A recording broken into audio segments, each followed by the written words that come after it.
Item ಯಾವುದೇ ಇರಲಿ try ಮಾಡಿ ಆಚಿ ಚಿಕನ್ ಮಸಾಲಾ. ಪೆಟ್ರೋಲ್ ಡೀಸೆಲ್ ಬೆಲೆ ಏರಿಕೆ ವಿಚಾರಕ್ಕೆ ಸಂಬಂಧಪಟ್ಟಂತೆ ಬೆಂಗಳೂರಲ್ಲಿ ಸಚಿವ ಪ್ರಿಯಾಂಕ್ ಖರ್ಗೆ ರಿಯಾಕ್ಟ್ ಮಾಡಿದ್ದಾರೆ.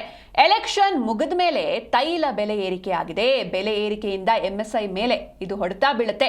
ಡಾಲರ್ ಎದುರು ರೂಪಾಯಿ ಮೌಲ್ಯ ಎಷ್ಟಾಗಿದೆ ಅಂತ ಪ್ರಶ್ನೆಯನ್ನ ಮಾಡಿದ್ದಾರೆ.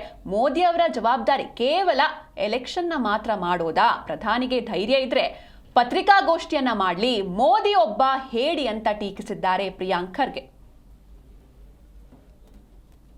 ದೇಶದ ಆರ್ಥಿಕ ಪರಿಸ್ಥಿತಿ ದಿವಾಳಿಯಾಗಿದೆ. ಇದರ ಬಗ್ಗೆ ಪಾರ್ಲಿಮೆಂಟ್ನಲ್ಲಿ ಚರ್ಚೆ ಮಾಡಬೇಕು ಅಂದಾಗೆಲ್ಲ ಮೋದಿ ಅವರು ಓಡೋಗಿದ್ದಾರೆ. 12-13 ವರ್ಷ ಆಯಿತು. ದೇಶದ ಆರ್ಥಿಕ ಪರಿಸ್ಥಿತಿ ಬಗ್ಗೆ ಇಲ್ಲಿ ತನಕ ಪ್ರಧಾನಮಂತ್ರಿ ಅವರು ಒಂದು ಪ್ರೆಸ್ ಕಾನ್ಫರೆನ್ಸ್ ಕೂಡ ಮಾಡಿಲ್ಲ. ನಾವು ಮುಂಚೆ ಕೂಡ ಹೇಳಿದ್ವಿ,